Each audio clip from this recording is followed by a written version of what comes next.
Hello and welcome to the final episode of the Philosopher's Stone, or Sorcerer's Stone, if you're a Yank, section of Wizard Kid. This time we've got Harry facing off against Quirrell, as it turns out, not Snape or Voldemort, though Voldemort is there. So it's basically just an encounter between the two, followed by Harry asking a bunch of questions to Dumbledore, the feast, and then they go home extremely quickly. Yeah, it's kind of exposition, the chapter. And yeah, oddly long delay on making this one. I couldn't even say really what happened other than just other stuff was taking priority over this. Yeah, basically. But I don't think anyone actually complained, so I appreciate that. But yeah, so as has been standard recently, we're going to go through the comments first. There was a bit of discussion about the getting over 100 points on an exam, and people did say that's pretty unusual unless there's extra credit, and even then it's usually no more than 10 points. So some people are saying it counts as whimsy. You want to count that as whimsy then? I can. Yeah, especially because there was no explanation. They're not like, yeah, you get 20 points of extra credit or something. It's just you got 117 out of 100. Yeah. You know. It's a very weird way to measure whimsy, but I'm gonna count it, and that I am gonna be checking how many of each of these we have at the end of the chapter, so that will increase our number. Someone else talking about kind of more criticism about school stuff with useless information that you learn. They're like, oh, but it's important for certain fields, and it's like, yeah, but I don't think that they should be tested on memorizing that stuff at this kind of secondary education level. I feel like that's better suited for if you choose to pursue that field, but yeah, I don't know. And then I am curious if the Wizarding world has further education after Hogwarts. Yeah, that would be interesting actually. I would assume that somebody Charlie Weasley couldn't just be like, well, I'm 18, time to go study dragons. I assume there's got to be some kind of program for that kind of thing. But also, there aren't that many wizards. I don't know if they could spare the resources to specialize, to create, these highly specialized courses, How many people are there that are really going to be... Yeah, it's probably going to be more like an apprenticeship type thing where, they ask their teachers and some other experts and they find out about, oh yeah, I heard this guy's working on dragons. You should go meet up with him and work with him, basically. Stuff like that, probably, which makes sense. And then someone also mentioned something about the calculator thing, where teachers you're not going to have a calculator on you at all times, and now you do. They made the decent point that, yes, you have it on you, but it's not convenient to bust it out for very basic things constantly if you have to do those basic things constantly, and being able to do it in your head to speed up the more complex things is a good skill. That is true. I do agree with that. But it also depends on what you're doing. Well, there's also a difference with, I think being able to add, subtract things in your head and multiply simple things is a skill that you should have regardless. Yes, yeah. I always think that the, you won't have a calculator on you is more for, if you're doing larger numbers in general, and you have to write it out instead of doing the calculator, that's when they would do that. So right, it's exactly. I don't know if it really applies in that situation, but it's... You're more likely to have your phone than a pen and paper, to be honest. And I would still say, there's no reason to not learn to do it manually. It is important to learn that. But I also still think that the argument is invalid. Mm-hmm.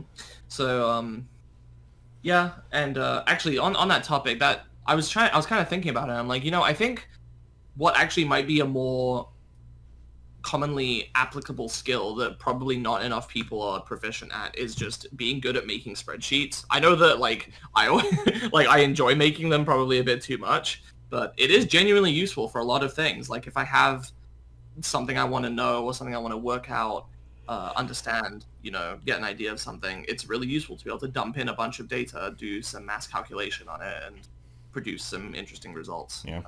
I also like doing spreadsheets, but I've never learned the ways to have it automatically do math on stuff, so fair point.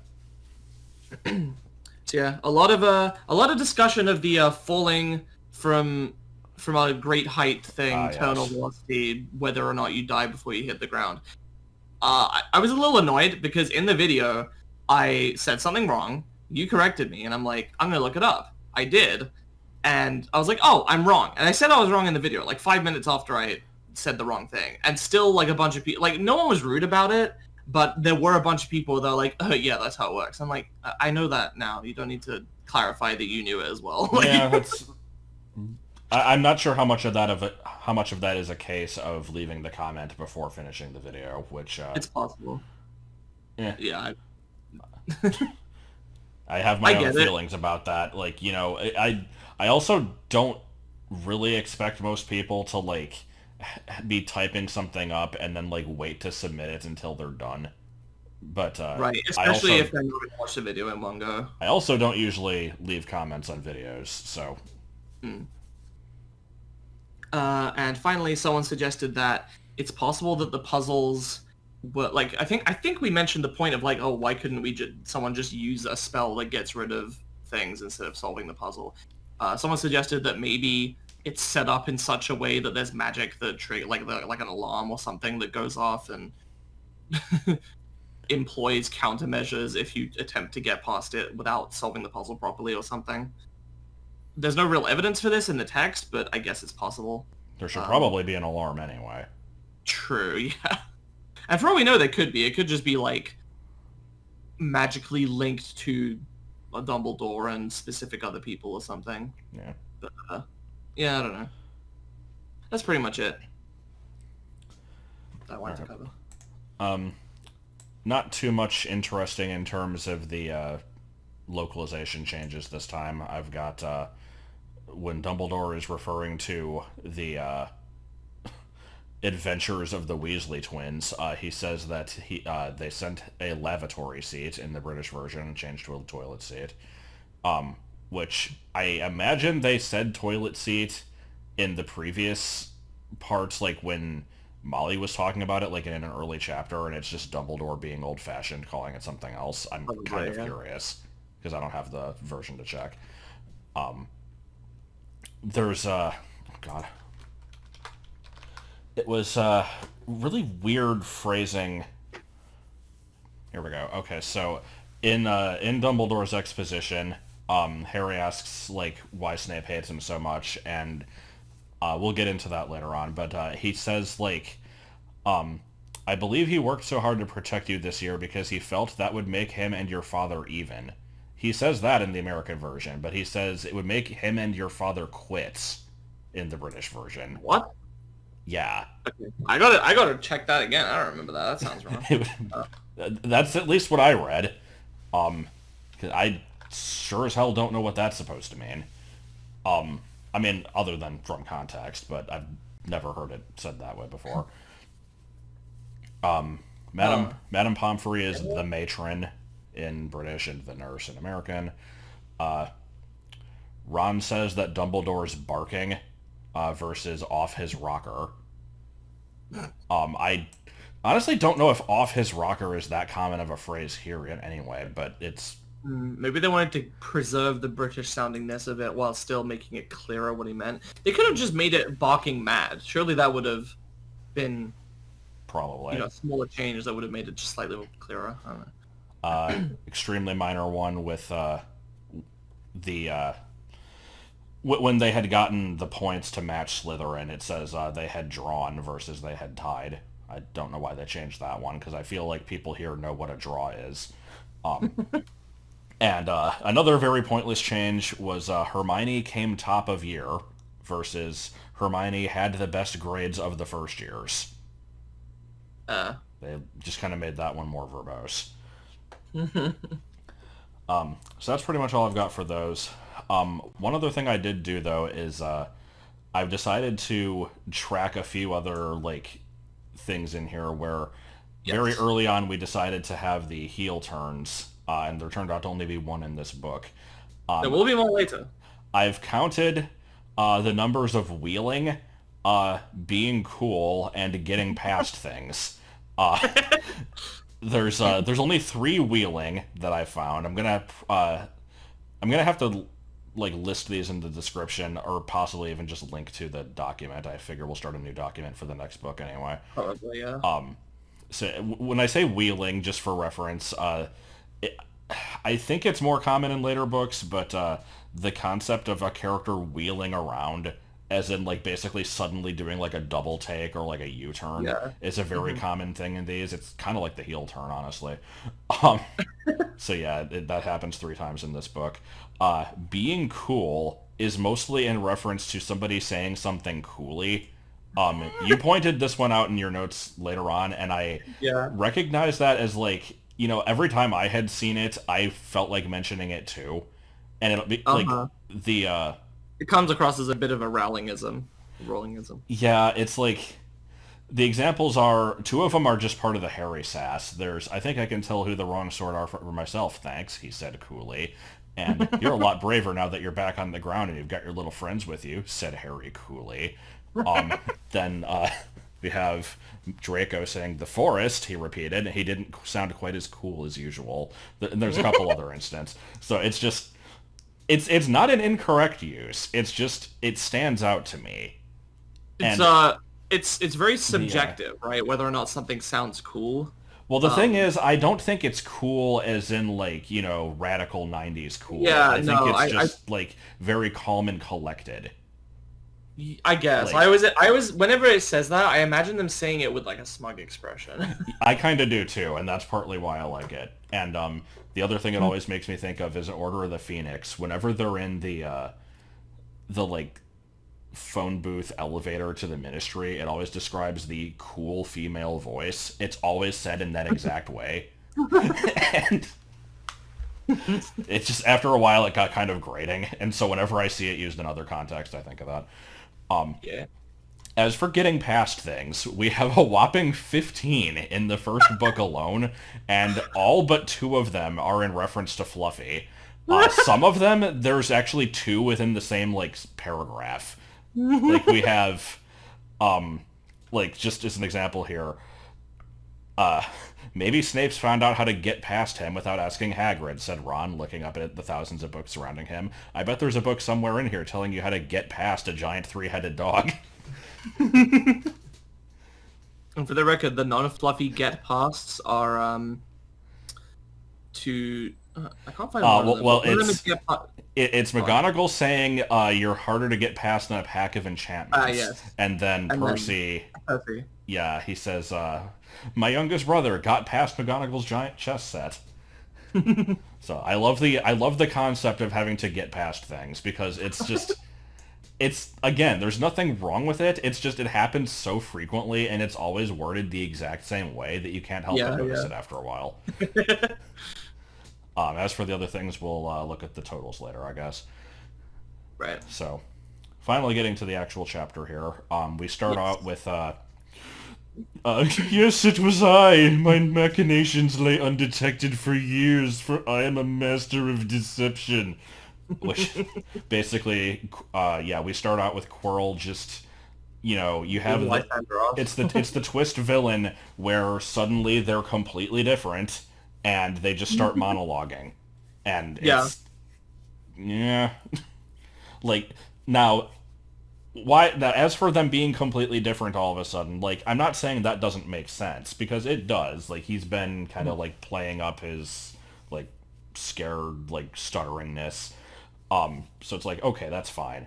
But the monologuing is a bit much. We get a lot of monologuing in this series. Voldemort is, like, an expert at it. So... Yeah, not my favorite trope, but what are you gonna do? So in his monologue, he mentions, like Harry's like, but Snape, and he's like, yes. You thought it was Snape. It was I. But yeah, there's an interesting bit here where, he says like, but Snape was trying to kill me at the Quidditch match, and he says like, if it wasn't for your little friend setting fire to Snape's robes and, like, breaking my concentration. It's like, okay, so you knew that was going on, apparently. Why the hell didn't you do anything about it? Like, even if you're trying to keep up your charade and not out yourself as the villain, like, you're a teacher. You're seeing a student set a teacher on fire, and you're letting them get away with it. I don't understand, like, what his motivation here was to keep this secret. Maybe it's like there might be an investigation into what was happening, and they might discover that Quirrell was responsible. I guess. Yeah, I mean, I guess that's a fair point. It's like Hermione set Snape on fire, and they're like, what the fuck? Why?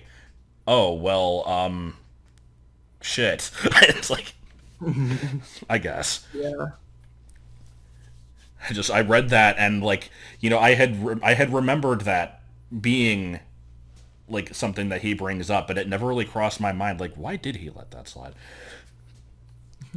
And yeah, then we have an instance of Quirrell saying something coolly. I do like the image of the smug face. Yes.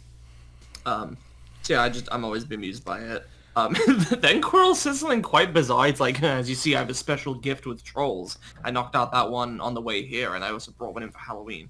What exactly does a special gift with trolls entail? Yeah, I'd like to know that. Like, if it's just, I know a lot about trolls and how they think or something, that'd be fine. But he's like, I have a special gift with trolls. Like, okay, dude. I would say maybe he speaks troll, but as we learn from Ron in a later book, there is no language to troll. It's just you point at things and grunt. Maybe he's very good at pointing and grunting. So here's, do we want to try to explain this one? Yeah, sure. I put a note here that said Quirrell. This is a quote from the book. Quirrell says he'll be far away by the time Dumbledore gets back, and I added, Mickey lives far. It's just a stupid reference to. Is it Good or is it? Yeah, it was Good.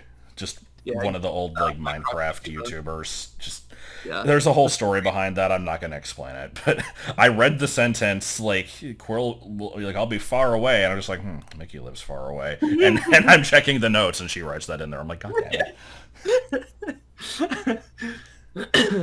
Yeah. Once again, bringing attention to the fact I don't know in what manner Dumbledore is getting to and from London, but we've already addressed this.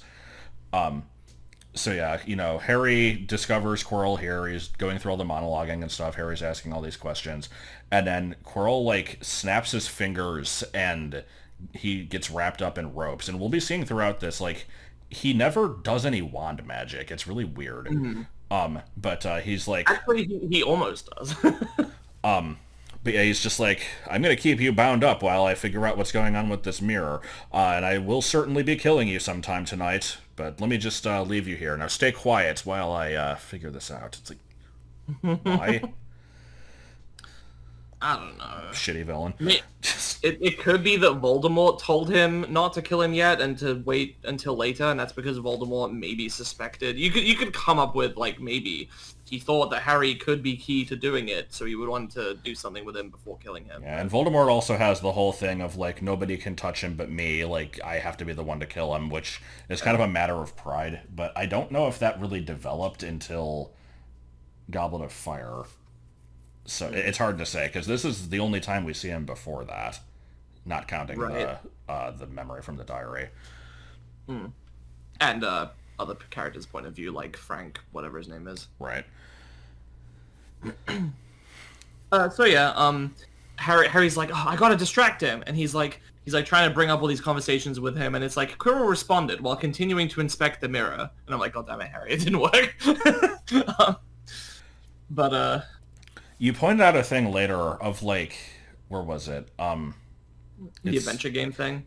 Yeah. This reminds me of like I can vividly picture a scene in an adventure game that with like Quirrell inspecting the mirror and you're tied up and all you could do is ask questions and you have to like try to figure out a way to escape the situation and solve it using like I don't know. The situation seemed very like Monkey Island-ish to me. See, you say that, and yet I don't know if you're aware, there is a scene 100% like this in Life is Strange. It is, like, it's fucking perfect. It's just... Is it in the fourth one? I saw the whole game once. It's at the ending, where, like, you're tied up by the teacher who turned out to be the twist villain, and he's monologuing, and you basically have to, like, keep him busy and ask the right questions. And there's, like, 90 ways to fuck it up, and he's just like, well, time to give you the lethal injection. And it's like there's one random option that keeps him going or like distracts him long enough, and you'd have no idea which one it is. Like, Good. it's like, it is just the exact scene. You've got the evil teacher, like what the hell? That's slightly hilarious. I enjoy that. Also, he personality twist out of nowhere. Like, he has never acted this way before, and now all of a sudden he's just Satan. Like, okay. Anyway. Yeah, I find it kind of bizarre to imagine that, like, I had forgot about this. I always thought it was just Voldemort attached himself to the back of his head and is basically intimidating him. I forgot about his whole, like, yes, I used to be weak, but now my master has shown me that good and evil are just the imagination of the weak. There's only power and those too weak to seek it. Like, okay, dude, like, how did one encounter with this scary guy that put himself on the back of your head change your entire worldview here? I don't know. He must have already had an inclination towards that, I guess, and just... Yeah, I am kind of curious about, like, what Quirrell was like before this year. There's probably some, like, Pottermore, like, extended Are there any characters that but, actually, like, knew him personally before this? Well, the thing is, he was a teacher before this. He just taught Muggle studies. Yeah. That's true. So which is also not mentioned in the book. That's just, expanded knowledge. But, yeah, it's like, I am curious kind of what happened, and I also randomly made the connection while taking one of these notes that, like, all this weird wandless magic that he does, like, doesn't the African wizarding school teach magic without wands? And then there's the whole thing of him getting a turban from an African prince. Like, I'm wondering if there's some connection there. But yeah. He got it from a Nigerian prince who was totally legit. Yep. We're jumping all over the place, though. So yeah, that's fine. Sorry, Quirrell's inspecting the mirror, and he's like, "How do I get it?"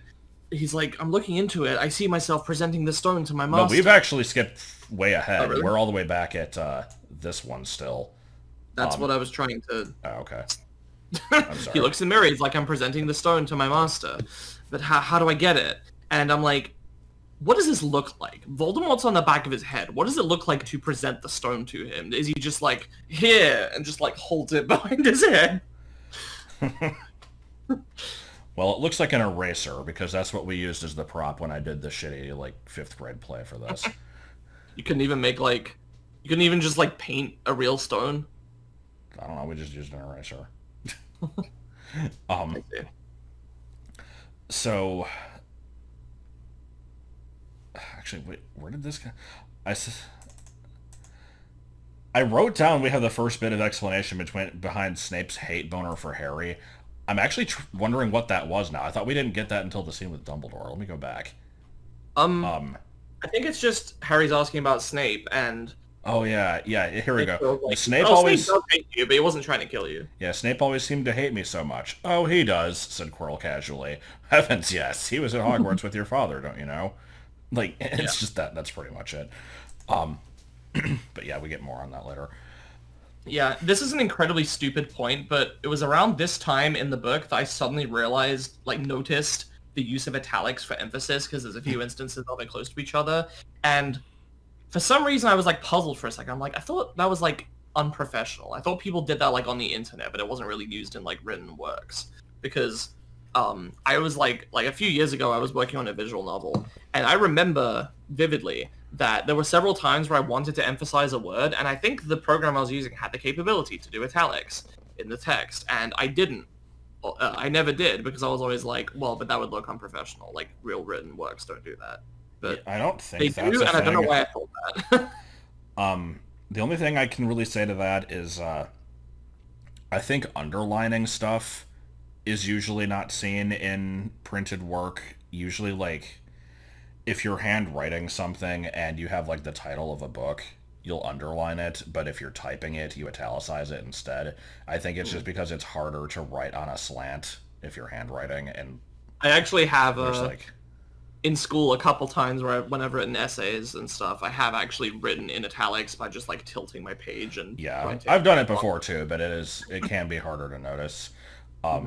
There's that, and I would also say, like, maybe typing in all caps for emphasis is unprofessional, but you definitely see that a lot too, like in this series. For some reason, I was under the impression that full of caps. You don't do anything to emphasize it. You just write the sentence and people are supposed to read it properly. I don't know. I guess I was just remembering wrong.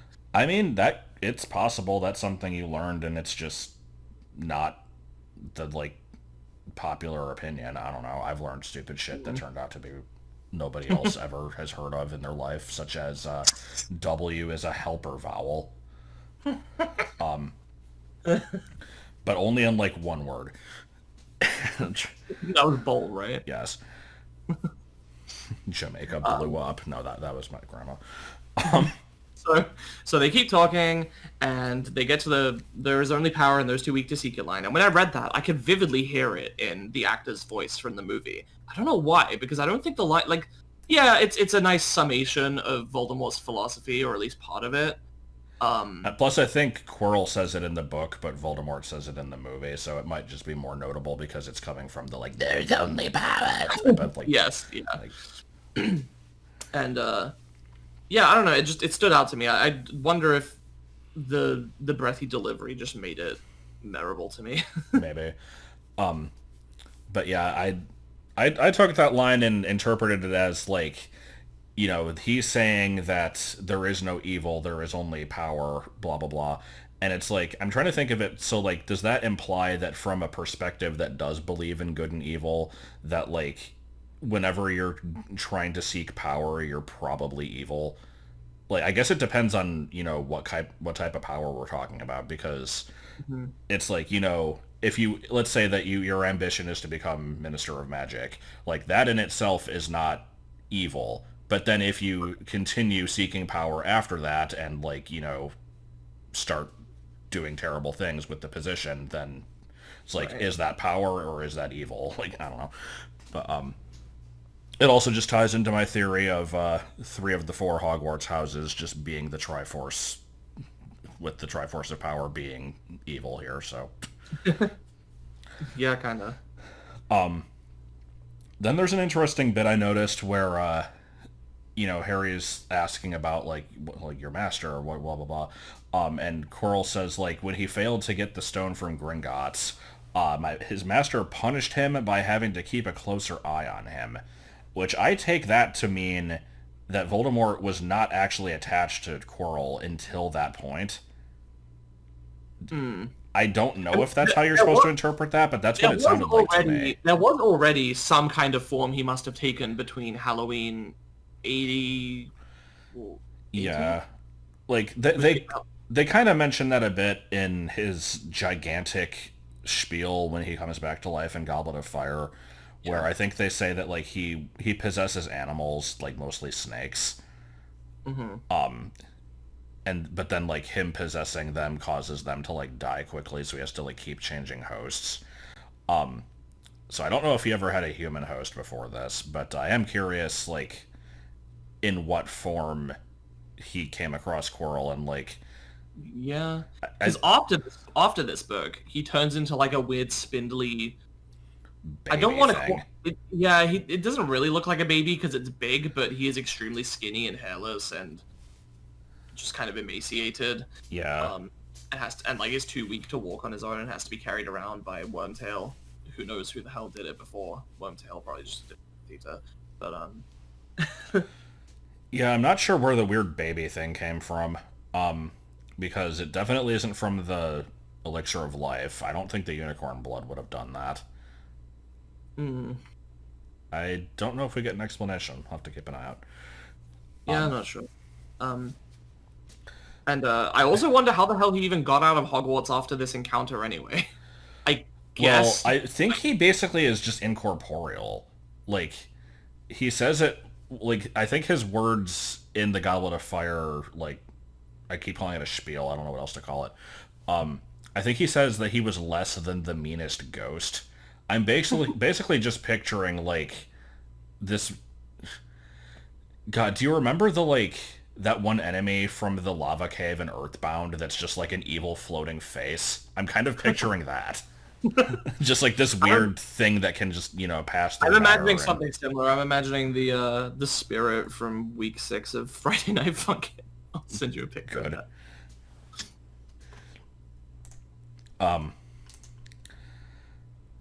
So then we have then we have a bit where he's just like, I'm looking in the mirror, I see myself with the stone, but how do I get it? Is the stone inside the mirror? Should I break it? And all I can think of is the scene from Zoolander, where they're like, the plans are inside the computer, and then they just smash the computer. Like, it's a very smooth brain moment. And so I have to imagine, like, okay, if the stone is, like, enchanted to be in the mirror, which it is, does breaking the mirror cause it to just, like, poop, suddenly it appears? Because that seems like a bit of a security flaw, if so. Right. And if not, how would you get it out? Do you have to repair the mirror and then get it out? Or, like... It's like, if that doesn't work, why didn't fucking Dumbledore break up the mirror, right? If you had to, like, reassemble it or whatever to get it out. So that suggests to me that it does work. And they were just hoping that no one would think of that. Good. But then Dumbledore later is like, oh, yes, that was a rather genius plan of mine, if I do say so myself. Yeah, he gets, like, really smug about it. Yeah, it's like, you know, Harry's asking all these questions of, like, why did this happen? Why does Snape hate me? Blah, blah, blah. And then he's like, so how did the stone get in the mirror? He's like, I was hoping you'd ask me that, because it was quite ingenious, really. And then the funny part is, sorry, we're jumping ahead again, but he explains, like, oh yes, this, like, it would only work if someone wanted to find it but not use it. If someone wanted to use it, they would just see themselves making gold or the elixir of life. But Quirrell sees himself giving it to Voldemort. Why didn't that work? Why didn't he get the stone? That's exactly the same as Harry seeing himself. It's like the actual solution is you have to want it in order to protect it. And that's not what Dumbledore says. Yeah. So, I don't know. And yeah, there's just more of Quirrell, like, snapping and clapping to make the ropes appear and stuff. And it's really odd to me. Like... Are there not that many other instances of wandless magic? I feel like that's not that unusual. I don't think you ever really see it. Like, there's lots of non-verbal magic. But I feel like everybody always has a wand. Like, you know, Voldemort's supposed to be, like... either the most powerful wizard ever or, like, second only to Dumbledore. And, like, a huge part of the 7th book is he needs Lucius's wand because his won't beat Harry. And then after he loses that one, he's like, I need to find the best wand, and tries to go after, like, the Elder Wand and stuff. It's like, if he's that powerful, he should be able to do wandless magic, but I feel like you just kind of need one for everything. Yeah, I guess we can chalk this one up to early installment weirdness. It's like kids can do wandless magic when they're not directing it properly. I guess I always thought that it was like, oh yeah, then they use the wand to train themselves, and then if you get really good, you can go back to wandless and control it. But maybe you can only do wandless if it's undirected. Like, you require a wand to... Yeah, and actually, now that I think about it, I think there's a scene in Half-Blood Prince when Draco, like, stuns Harry and fucking breaks his nose and, like, puts him under the invisibility cloak and everything. Which, by the way, one of the worst scenes of the series. I fucking hate that thing. It's, like, just generally uncomfortable to read. Oh yeah, it is. But there's a part where he's just, like, his wand was like, laying outside of his reach, and he was frozen in place. He's like, Harry remembered that, like, some great wizards like Dumbledore could use wandless magic, and he was, like, trying to, like, summon the wand to his hand, and it wouldn't work. So it's, like, it's addressed a little bit.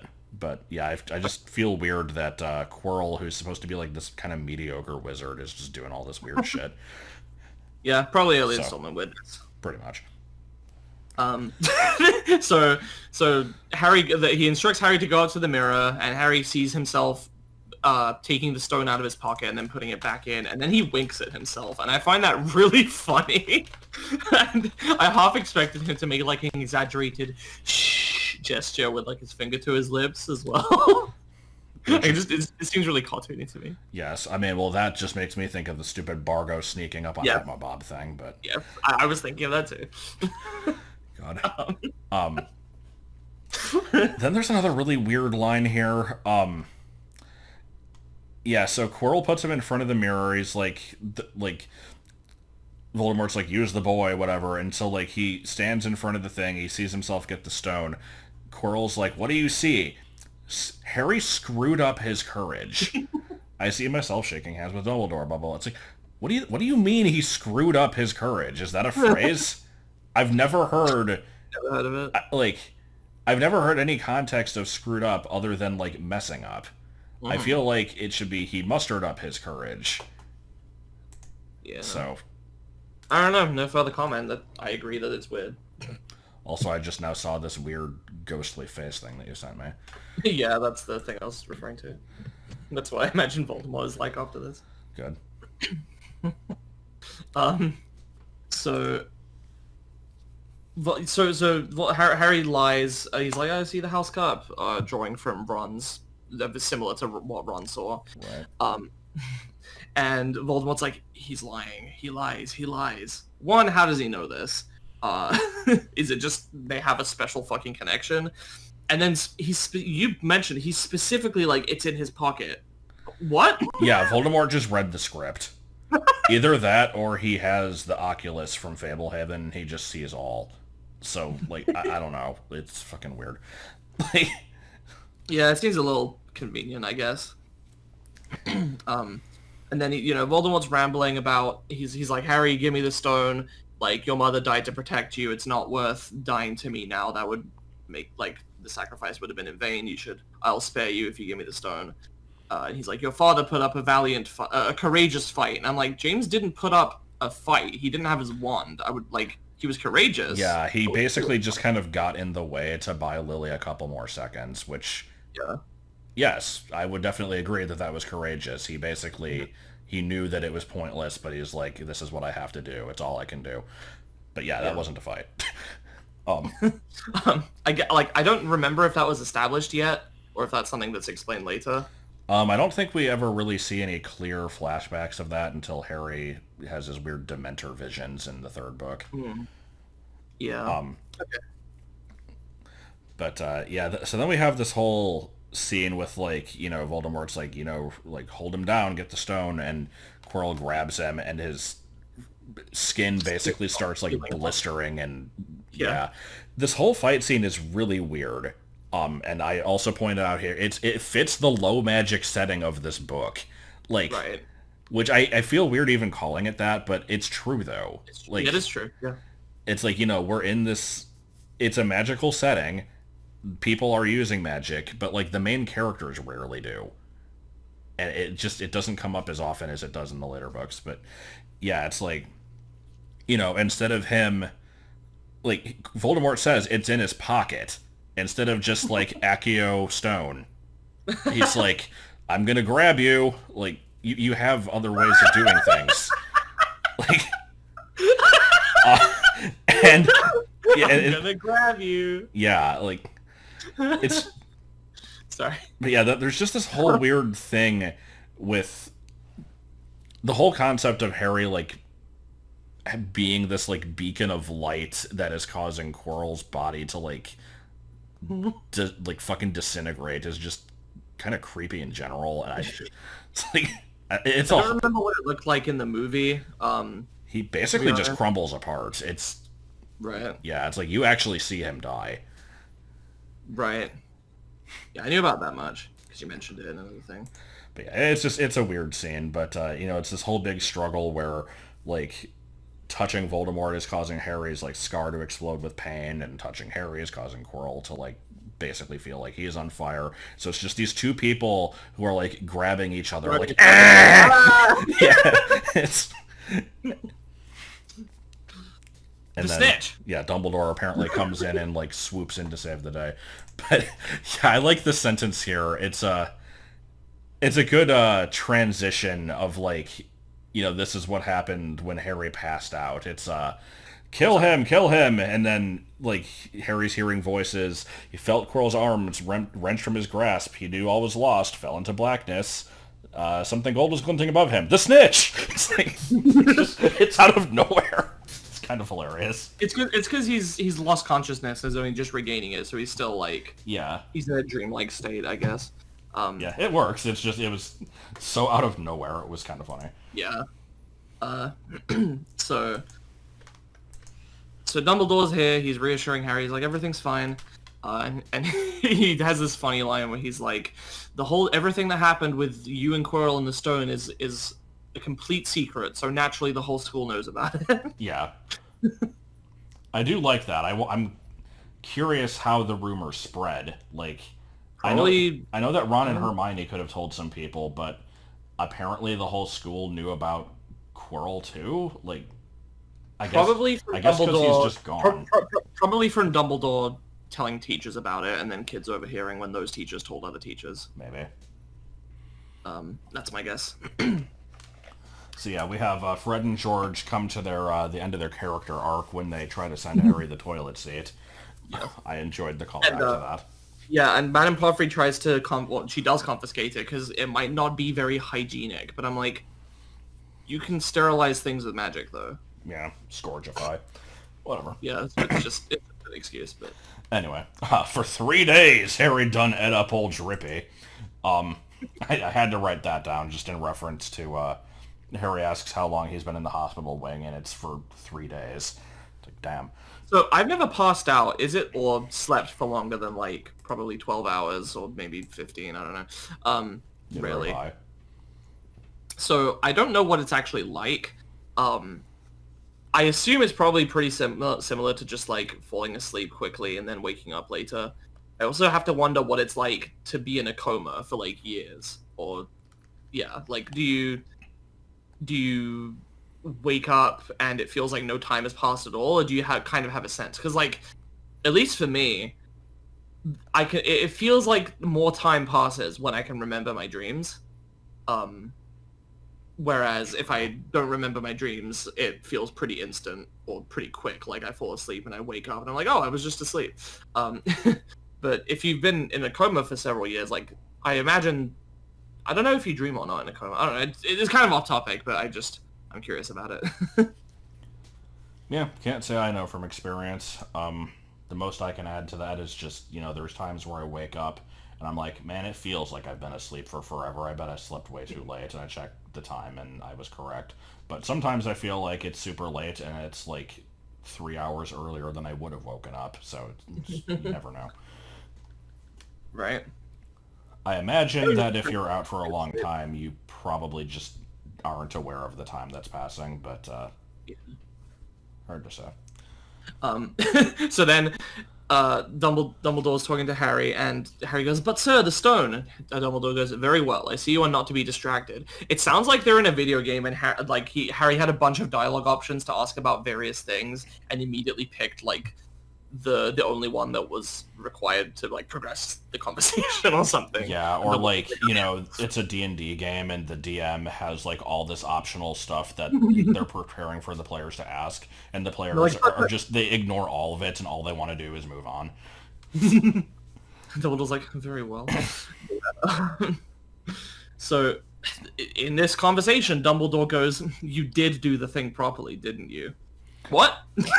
That was in reference to like Harry knowing who Nicholas Flamel is. He's just like, "Oh, you did do the thing properly," which he basically means like, "Oh, you did your research," but it is a really weird way of wording that. I almost felt like he meant like, "Oh, so you went into this like with a lot of information. You didn't just go after the stone with like the bare minimum that bad thing happened. You know all about what the stone is. Like, you did it properly." Like, I don't know, it's weird. It's kind of awkward, yeah. So then let's go into a long side topic.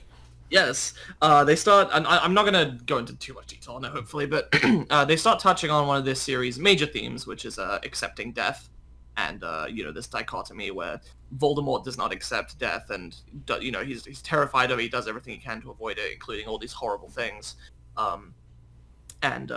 Dumbledore's talking about how like, for the sound mind, death is but the next great adventure, and it's this whole sentiment that I've heard many times before of like, death is a part of life, and it really kind of doesn't sit right with me because I don't.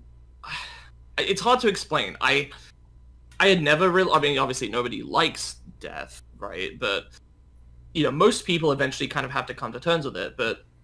I saw a few things of like hearing about people who are doing research into, combating aging and basically treating it like it's a disease that can be cured potentially or at least treated. because the only reason we die of old age is that our cells, like, I think it's called telomeres, shorten, and this makes them less capable of producing cells properly, and so your body slowly starts fucking up more and more until your organs and various parts of you start failing and they can't sustain themselves. Like, that sounds like a fucking disease to me. If that didn't happen and we could continue basically being young and healthy forever, I feel like more people would be happy, less people would have to, like, certainly different problems would come with it, but overpopulation for one thing would probably get worse with that. Yeah, I think that would be the main thing, is, like, I'm trying to imagine, like, if immortality was just a thing that was achievable and was readily available, like, it would basically mean that if anybody ever had kids, it would have to be, like, extremely regulated, because people would only ever die from, like, accidents or, like, non-preventable diseases.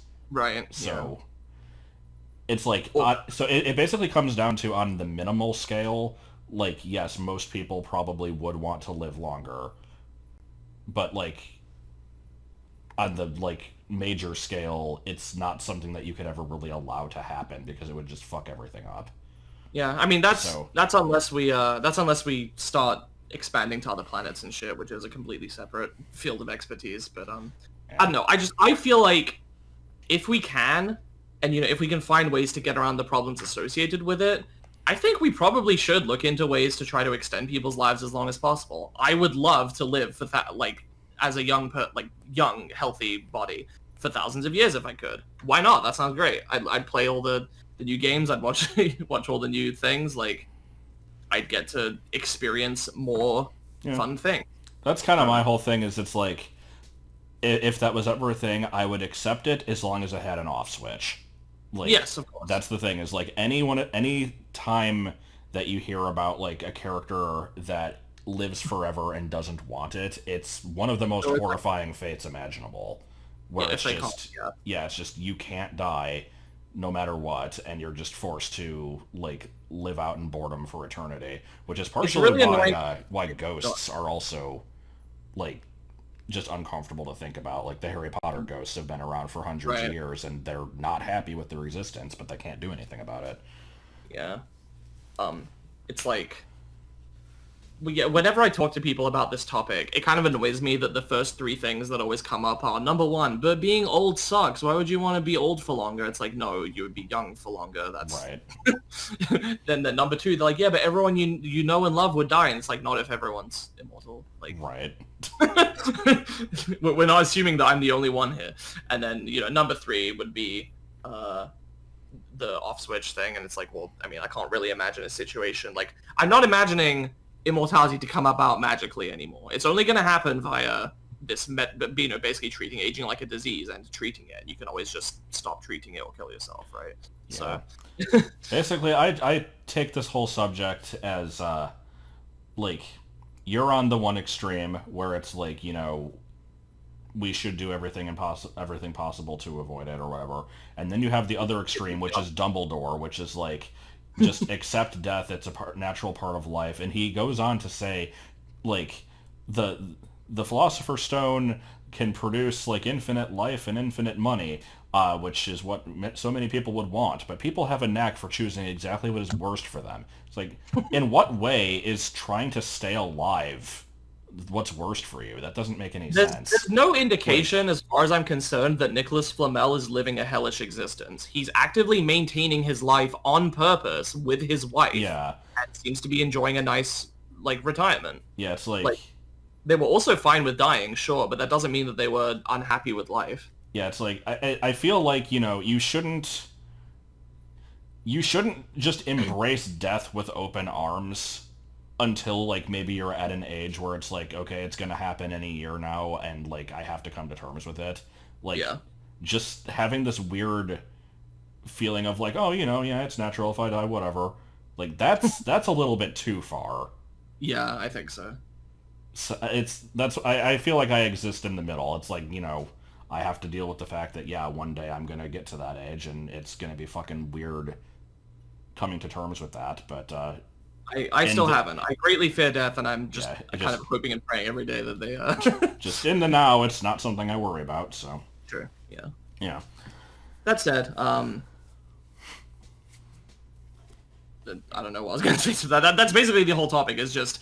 Yeah, it's one of the series' core themes, and I agree, like, in a world where we're like, okay, there is no way to do it properly. If that was the case, we knew for sure we can't do it, yeah, we probably should get used to it.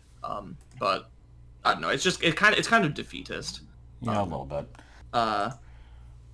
Harry's like, I have a bunch of other questions. Dumbledore's like, go ahead. Harry says, why does Voldemort want to kill me? He's like, yeah, I can't answer that one. Sorry. Yeah, it's a little bit more elegant than that, but yeah, he's just like, Dumbledore's like, I will answer whatever questions I can. If I can't, I'll let you know, but I will not lie. And then Harry asked it. He's like, well, I can't answer your first question. Yeah. And the answer is just the prophecy, which is revealed in Order of the Phoenix. And I mean, I get that for the pacing of the series, it's good to spread out reveals and stuff. But at the same time, in character, I don't know why Dumbledore is not telling him about it yet. What difference would it really make, other than potential? Like, the only thing I think is maybe putting pressure on his shoulders. Yeah, it's a burden to bear. It's because the way that it's presented is, neither can live while the other survives, and in more normal terms, like, one of them will kill the other no matter what.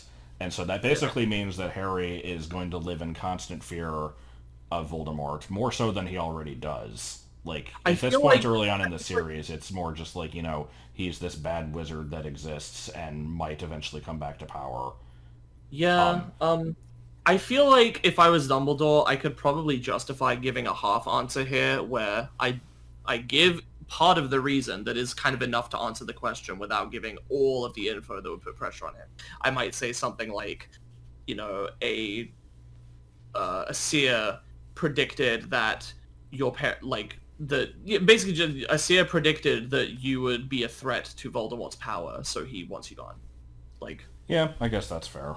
He doesn't have to say necessarily that, like, they were accurate, which that's a whole thing on its own, where it's like it only became accurate because Voldemort made it that way.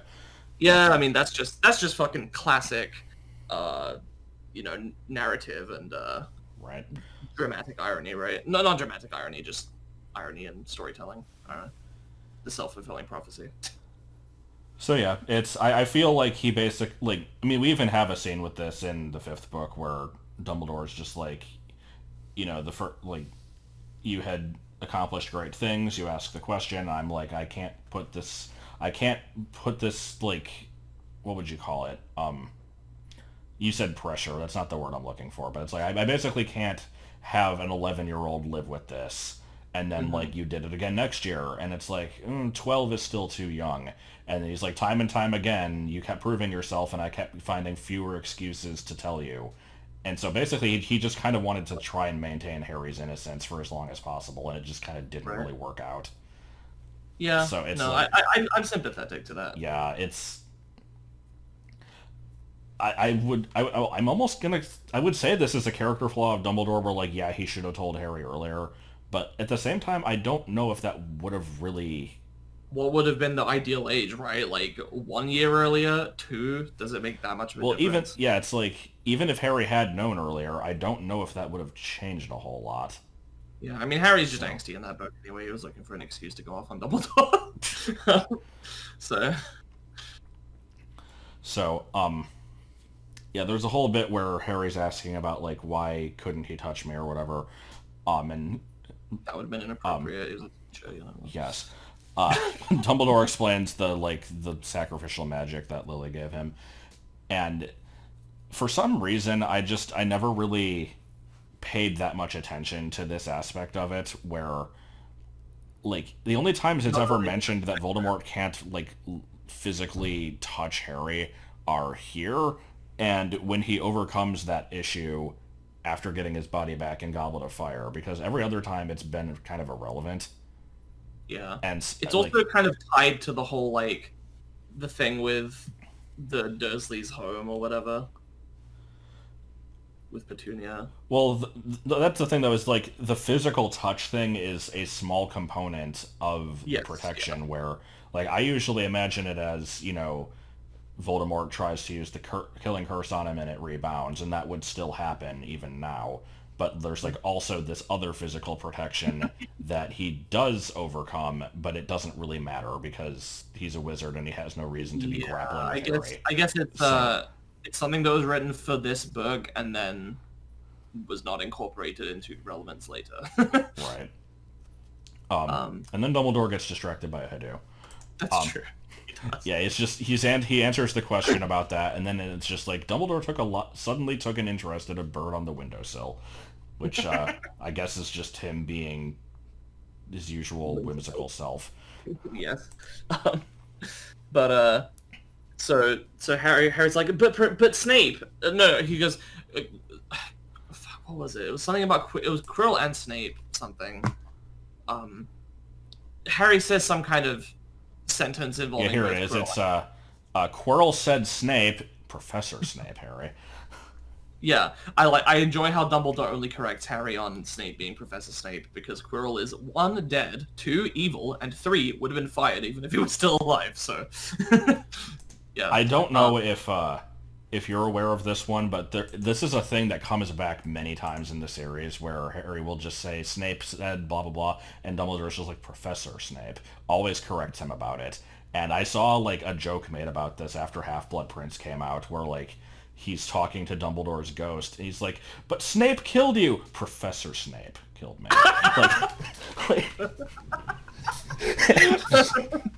God.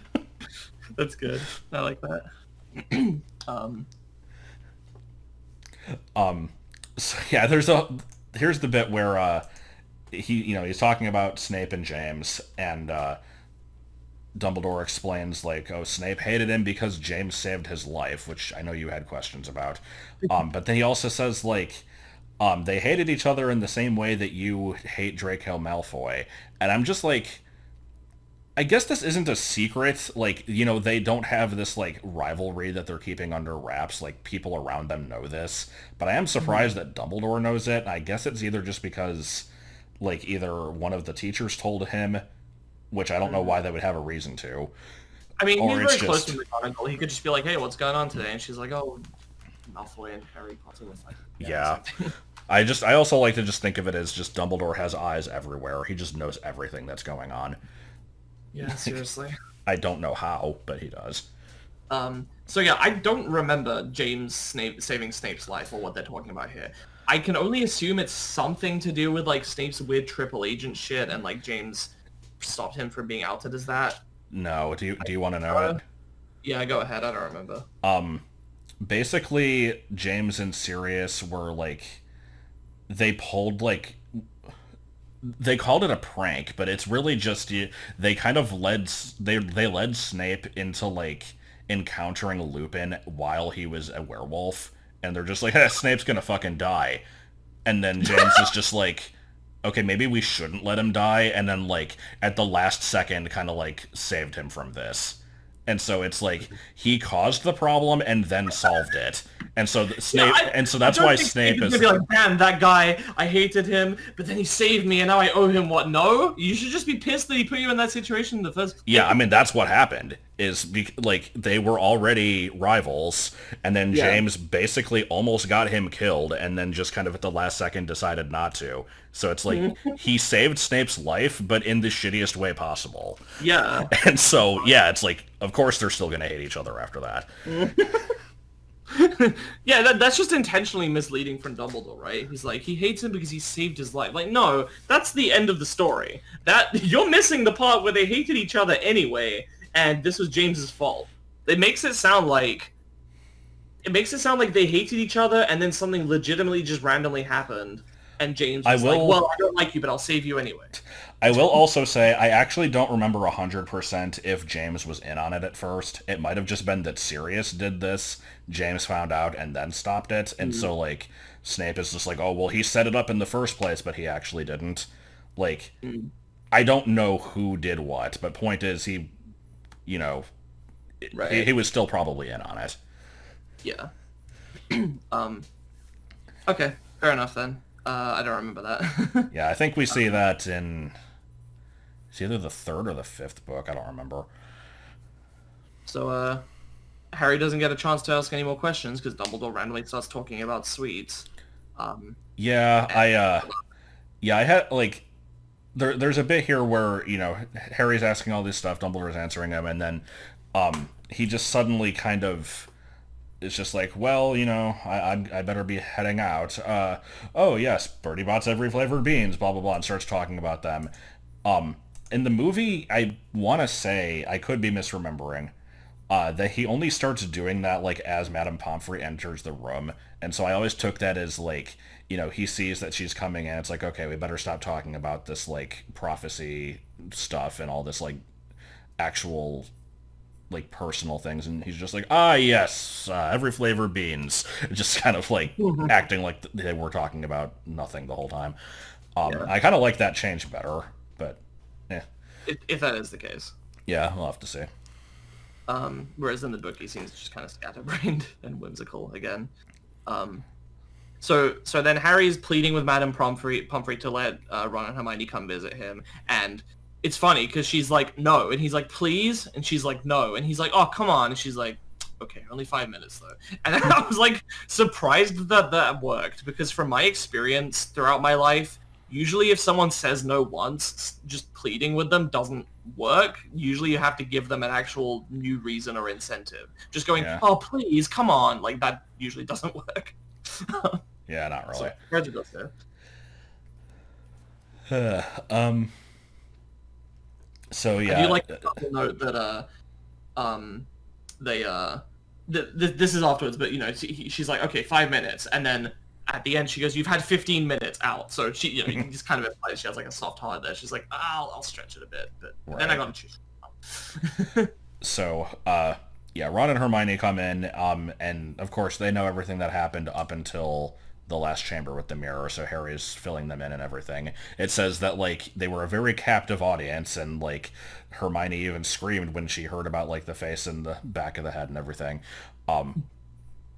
And then, like, when he explains the whole thing about, like, they're gonna stop making the elixir and Nicholas Flamel and his wife are gonna die, Harry quotes the whole thing like it's the next big adventure, and Ron says, Ron is apparently impressed by how crazy his hero was, which I liked that line because I had never thought of Dumbledore being Ron's hero. Yeah. Like, it I don't know what it is about that part that just stood out to me, but it's like, I kind of pictured Ron as being more like, he just looks up to, like, a Quidditch player or something, and not, like, somebody that actually is a little bit more important. So it kind of give me, like, character points for him. I don't know. Yeah, it's depth, and of course that's actually just really egotistical of him, because Dumbledore is his future self. Oh yes, of course. That's I don't know if we mentioned that theory, but yeah, we that's did. True. But yeah, no. So Harry and Ron are speculating about this. Like, Ron's like, do you think maybe Dumbledore, like, expected you to go through all of that shit? And Hermione's like, no way, that'd be stupid and dangerous. And Harry's like, no, I think he wanted to test me.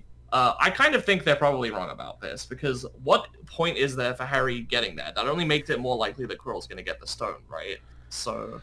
Yeah, I still don't have a satisfying answer to this. I feel like if this was not meant as a test for them, it should have been a way better protection that they would have not been able to kind of luck their way through.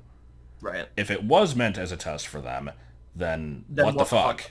Yes, because that would kind of validate exactly as Hermione says, like, they went through a lot of life-threatening things there. Harry got to the end and had to literally deal with, like, a killer. Yeah. Just, like, there was no part of this that was okay. So... Right.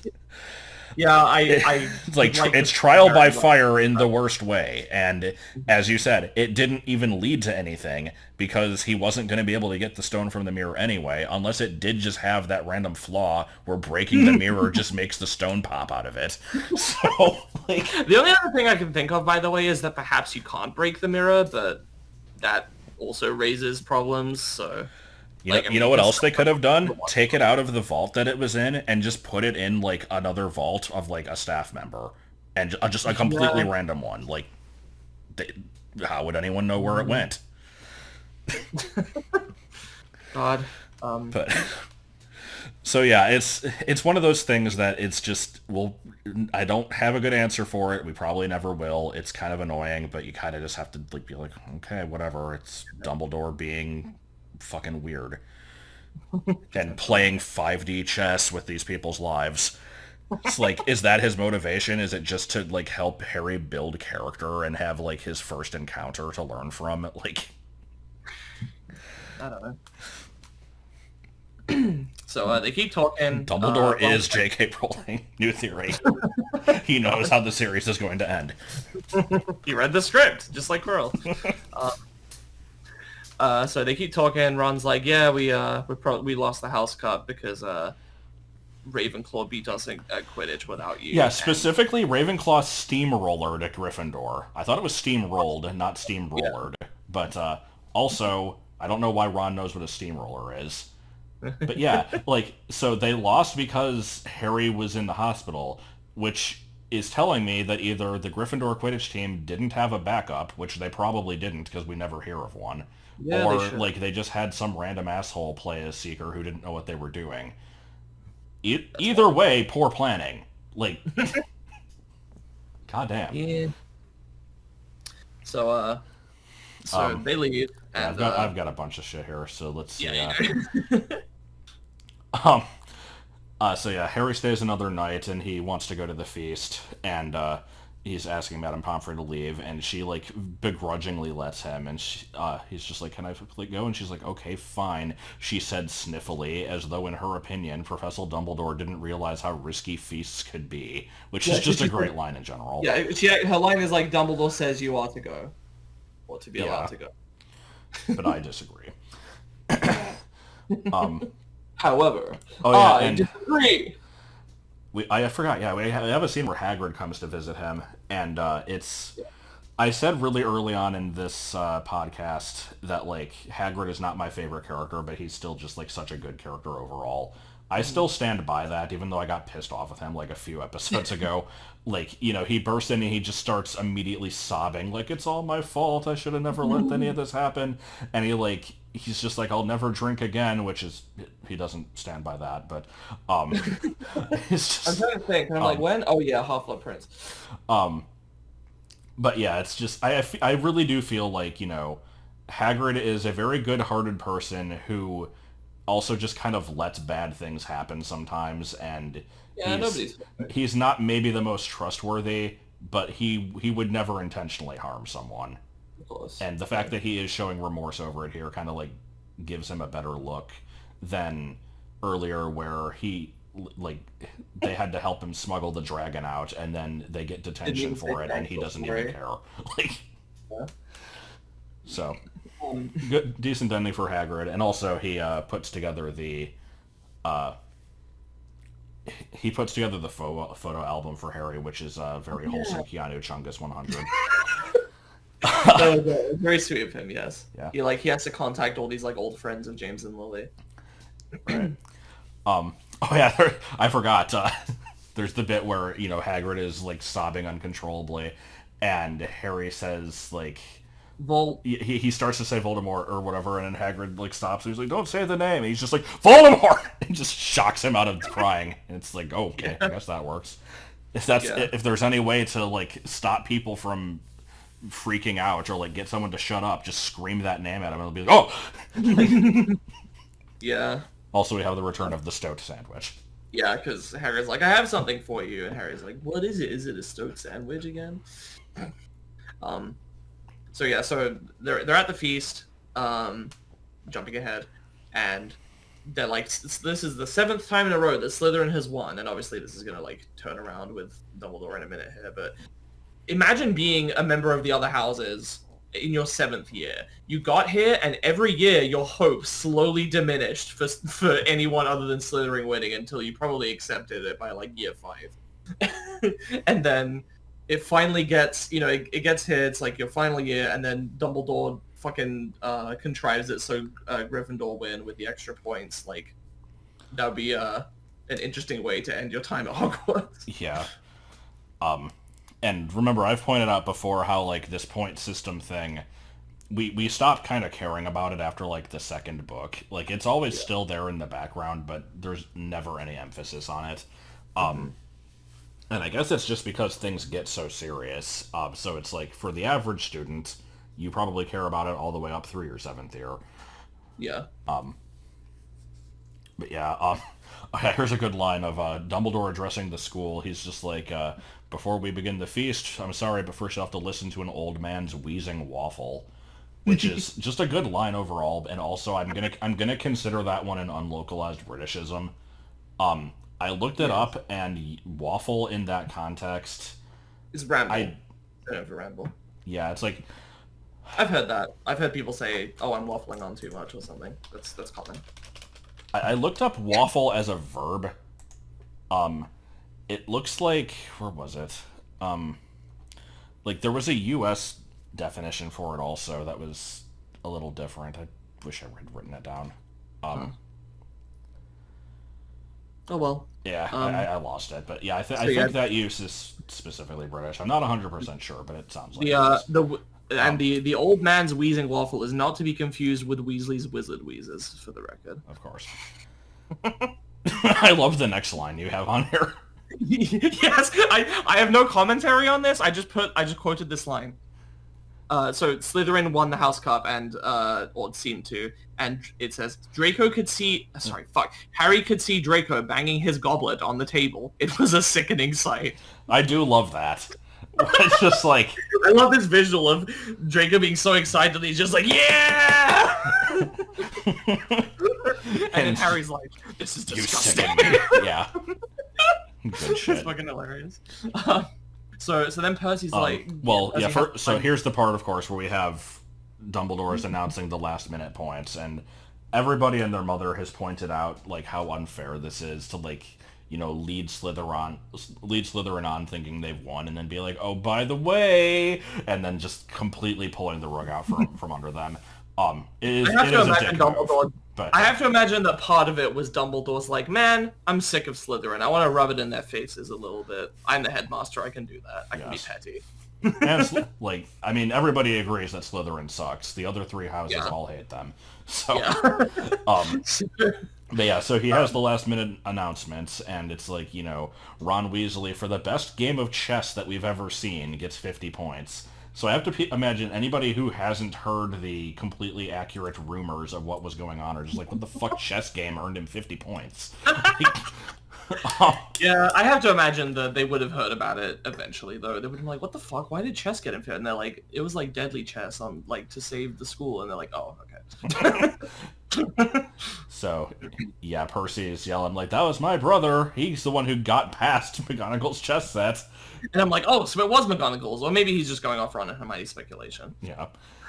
I like to imagine that while Harry was out for 3 days, there was, like, just another, like, at some dinner, like, the staff addresses the school. It's like, so by the way, we had, like, this set of traps. You might have heard about it. We're going to go ahead and confirm that, yes, this was true. And also we want to talk about it because they were kind of cool. And so, like... the teachers are always like, well, they all come up and, like, address the student body. It's like, oh, well, see, I set up a bunch of keys flying around, and, like, they pull out, like, a diagram. Yeah, like a freaking whiteboard, and they're, like, showing how it was all drawn out. This is a good visual. They're like, here's some rejected plans. We were gonna actually get a 3-headed dragon, but it was too expensive and required too much food. So we got a dog. God, I enjoy that visual. But yeah, that actually this is not in our notes, this is off the cuff, but I'm now thinking, okay, so the reason that they don't need to worry about this anymore is that they decided to destroy the stone. And all I can think is, why didn't they think of doing this in the first place? If Nicholas Flamel didn't even really need to be convinced to just give up and just die, then why didn't Dumbledore just go, hey, this thing's dangerous, we need to destroy it. Like, I imagine he probably, like, Flamel probably would have been like, yeah, okay. And it would have avoided the entire plot of this book. Yeah, probably. Maybe it was the near death of a student that convinced him. I don't know. Yeah, I guess.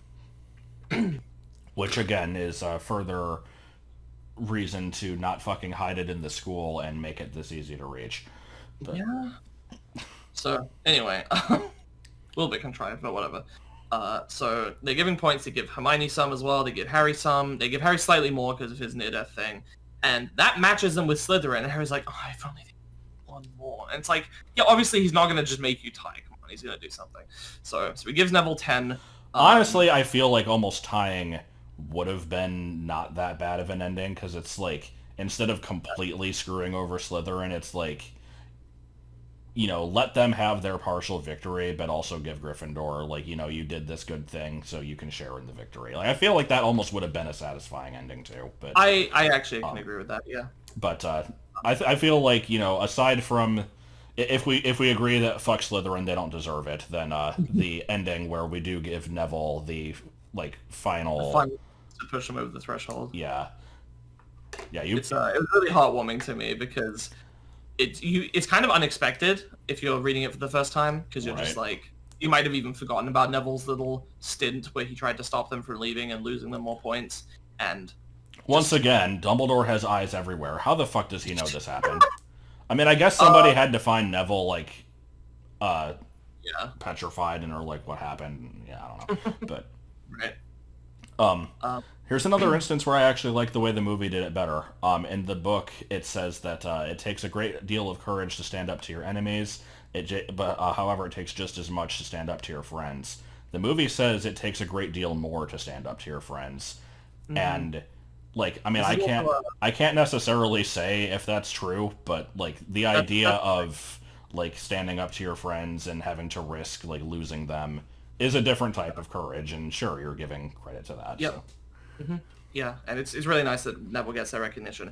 This is also, I've seen this pointed out as being like a, what would you call it, harsher in hindsight, or not necessarily harsher, but just like a second read bonus if you know about the stuff with Grindelwald, because Dumbledore basically laments the fact that you didn't have the courage to stand up to Grindelwald. I forgot about that. Yeah. I just got that from TV tropes, but I wouldn't have noticed that otherwise. Yeah, that is a good point, though.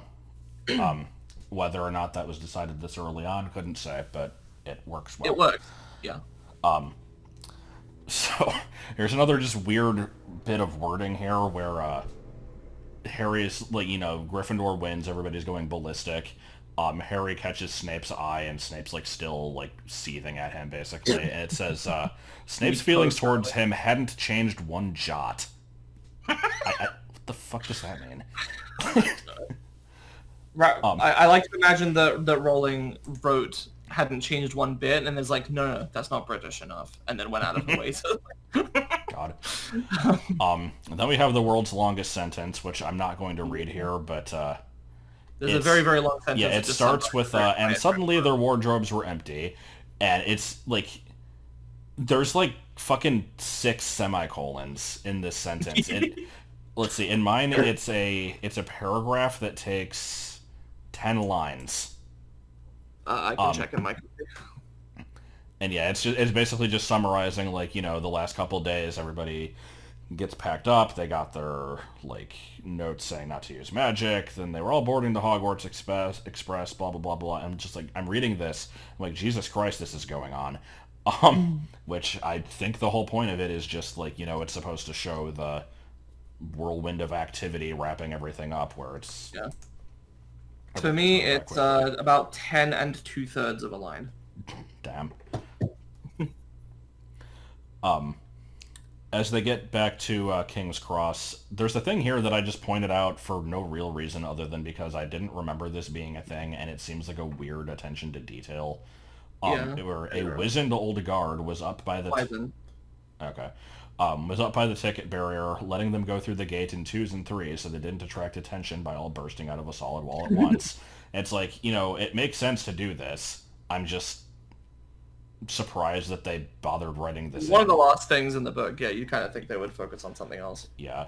Like Harry, Ron, and Hermione's farewell is pretty short. Yeah, it kind of is. So then we have Ron's family come to get him.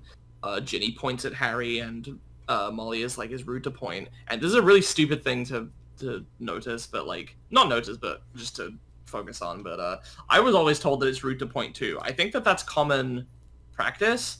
I don't really get it, honestly. I think I get it. Like, I mean, I was always told the same thing. It's one of those things where like a kid will do that, and then their parents are like, "Don't do that. It's rude." I think is it like, oh, they'll assume that we're talking shit about them, and it's like probably like if you've ever heard of or even like done yourself, like there's the like, you know how kids just kind of don't have a filter. Like, yeah. I always hear stories about how, you know, like someone's taking their kid out to the store or something, and they're just like, "Wow, look at that lady, she's so fat," like just saying it like out loud, and then, you know, the parent gets all embarrassed or whatever. I think it's kind of the same thing where it's just like, you know, if you're pointing at somebody, if they see that you're doing that, they're gonna be like, "Why are you talking about me? What did I do?" I guess I kind of get it. Yeah, I don't know. It's I feel like it's neutral, right? It's like, oh, you're making it obvious that you have taken note of them. Okay.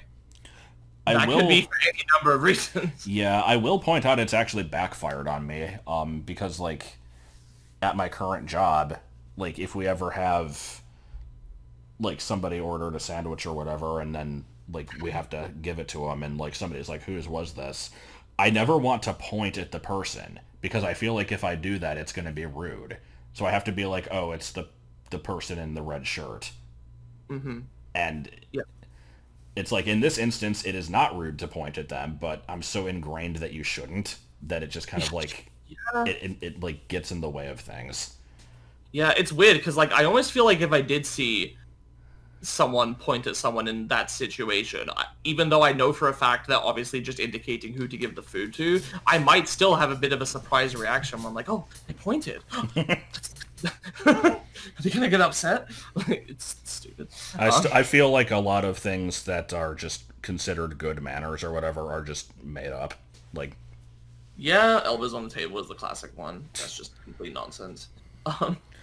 You're not supposed, when you're cutting meat, you're not supposed to switch hands with like holding the knife in your right hand and then switch it back to your left to hold the fork in your right hand. Switching hands is rude. You have to cut with your non-dominant hand. Like, what the fuck is that? Wait, what? I thought you hold your knife in your dominant hand when you have a knife and fork. You're apparently not supposed to. I've heard that like actually switching hands when you do that is considered rude. Well, what do you mean switching? I just permanently have my fork in my left and knife in my right if I'm eating with both. Oh, well, in that case, I mean, I would say I would normally switch. Like, I cut the meat and then I like pick up the fork with my right hand and eat it. And you're not supposed to do that, apparently. I would not say it's rude. I just think, I don't know, it's just what I was taught to do with no particular reason for it. It's just what I do. I do use my fork in my left if I'm not having a knife, like if I'm eating pasta or something, I just have it with my right hand. Yeah. Fork in my right. Yeah, I don't know. I know there's all sorts of weird cutlery related things, like, some of them are actually useful, like, for if you're eating in a restaurant, if you put your knife and fork down, you're supposed to put them with, like, if you put them together, like, right next to each other, that indicates that you're done eating, but if you put them spread out, it indicates that you're just taking a break. I see. And that's supposed to be like a signal for waiters and stuff, I guess. All right. Getting off topic, though. Yeah. So we're pretty much at the end here, though. You have one last note, which I disagree with. Oh, yeah? So Harry, well, hang on, earlier, they receive a thing that's like, you're not to use magic outside of school, and Fred and George are like, oh, I always hope they'll forget to give us these. And then Harry's like, Dudley and my uncle and aunt don't know that I'm not supposed to use magic out of school. I can have a fun summer with Dudley. And to me, this creates like an expectation that like, oh, Harry thinks he's going to be able to get away with it, and he's going to like be tormenting Dudley with magic. Or at least getting back at him, or like protecting himself with magic, using it in some way. You know, there's clearly like a a smug indication because he has like this big grin on his face, and that doesn't happen as far as I remember. Well, I mean, do you remember why he says this? Because that's a case of misinterpreting it, I think, which I guess is fair enough. They probably should have been more clear because they redo this scene in the movie, and then the beginning of the next book like actually does pick up on this, where it's not that he's like, I'm going to use magic and get away with it. It's just, I'm going to threaten to, and they won't know that I'm not allowed to. Oh, I see. Yeah, because like in the movie, Hagrid's just like, if your cousin gives you any trouble, then, you can like tell him that you'll give him another tail or whatever. And Harry's like, well, we can't use magic. You know that. He's like, well, yeah, we know that, but your cousin doesn't. So. Right. Okay. So I guess that's another case of the movie doing it better then, which is weird. I wouldn't think there'd be that many of those. It seems to be at the end here, and to be fair, this ending is kind of weird and rushed and stilted in the book anyway. Yeah, it kind of just stops, like, and the ending of a Harry Potter book is always kind of like depressing because it's like, all our adventures are over and whatever, and in the early ones it's just, nothing really too bad happened, but we're all kind of like, we've all grown over the years and blah, blah, blah. And it's like, well, time to go back and live with the Dursleys for a few months. It's going to be fun. So it's just, something to dread happening. And then, of course, in the later books, it's like, well, that was a exciting year where somebody died at the end. But, right. To be fair, after, I think, Prisoner of Azkaban, Harry starts having the freedom to, like, leave the house whenever he wants and not be there stuck all the time. Yeah, more or less.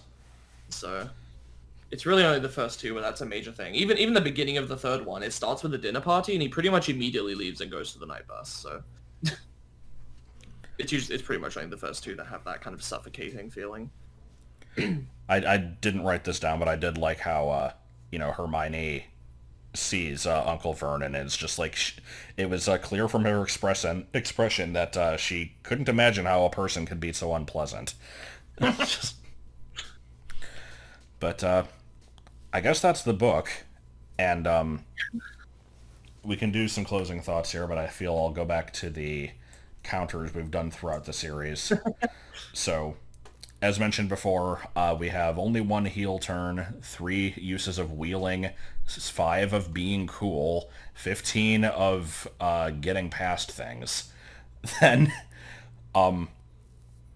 for our named one-off characters, there weren't any more introduced in this book. We ended on 31.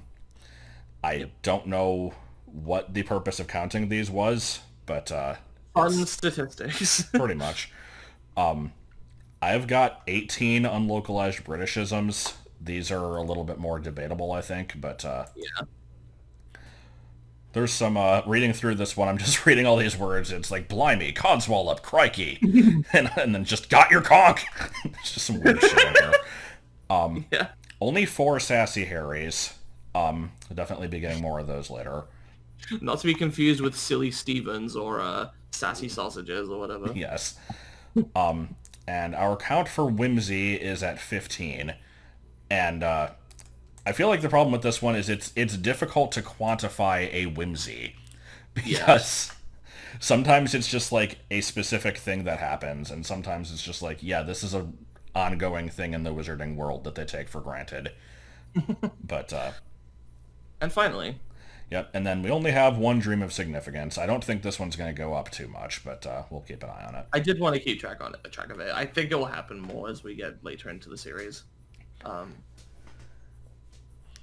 So yeah, closing thoughts on the book. Good start. I have a thing that I was trying to think what can I say about this book as a whole. The first thing to come to mind, this is the Pokemon Red and Blue of the series. It's absolutely. It's cozy. It sets a lot of stuff up. It's enjoyable, but it's very jank, and everything later kind of did it better. Yeah, that's a very good analogy because I love Pokemon, and everything I love about Pokemon is in Gen 1. It has this very, very solid formula. but I still think Gen 1 is the weakest gen. Yeah, I don't know if I'd say this is the weakest book. Probably, maybe it's down there. But like, yeah, you know, it's like, it has such a great start. It's just that everything else is better. Yeah, in comparison. I really do like the word cozy though, because it's just, you know, this is it's a nice, relatively short book. It's pleasant to read through, has a nice story, introduces some good characters, really cool setting, but all the other books just kind of improve. Like, they build the writing is way better, and they flesh things out more, and the stories they have bigger stakes usually. Yeah, they have the same setting, so they can afford to spend more time on, you know, developing character relationships, adding on to it, raising the stakes, like you said, like all this other stuff. And even though a lot of people cite the first two movies as being like really cozy, and they are, Chamber of Secrets obviously takes a darker turn and, you know, ramps up the stakes a lot, and a large part of that book feels pretty unsafe because it's like, well, there's a fucking monster going around everywhere. I mean, I don't even know if they know it's a monster, but, you know, people are fucking getting hurt, and it's like not safe. Right. So it's more of this tense atmosphere, but Chamber of Secrets is currently my favorite. This may change as we continue our rereads, but I am very much looking forward to that one. Before that, though, I like Chamber more than this book, probably. I've seen people usually cite that one as being like the most worthless of the series. I don't know if I'd agree with that. I guess it kind of adds the least, but I also like the atmosphere that it has. Yeah. It's always difficult to, when you're ranking stuff, it's like, I don't want to give the first installment bonus points just for setting stuff up. It kind of still has to be able to stand on its own. So it's, I don't really know how I would compare this to the others, but it's probably, if not the lowest one, then at least pretty close to the bottom. I do feel like the other ones all kind of did a better job of telling a good story. Probably. So yeah, we're going to be doing a Let's Watch of the movie of this between this. People have asked, are we going to just go through the movie and do live commentary, or are we going to, like, stop and just talk about it from time to time? I'm not actually sure yet. I figured it would be a Let's Watch, but I guess I'm not. If we stopped it, we'd have to have some way of, like, communicating that to the people who are following along. Right. Yeah. So if people have ideas on that, let them be known. But I can think of a couple ways, but yeah, I guess let us know. And feel free to comment on this chapter. I figure we'll probably do a comments for this one at the start of Chamber, even though they're disconnected, just because when else are we going to do that? Yeah, I suppose that makes sense. Yeah. That's all for this book. Yep. And I don't know how much of a wait between this and the movie and the next book, but we tried to keep it up about once a week for a while. It was a little, like, stifling to have to do that at times, I think. So we'll try to keep them relatively regular, but I can't promise that it'll be every week. We might have to either pick between doing only one chapter at a time for all of them, or waiting longer between them if we're going to do multiple chapters. It kind of depends, because of course the chapter lengths do vary. Yeah. But we'll figure it out. So for anybody who sat through all that, thank you for watching, and I hope you look forward to the later ones.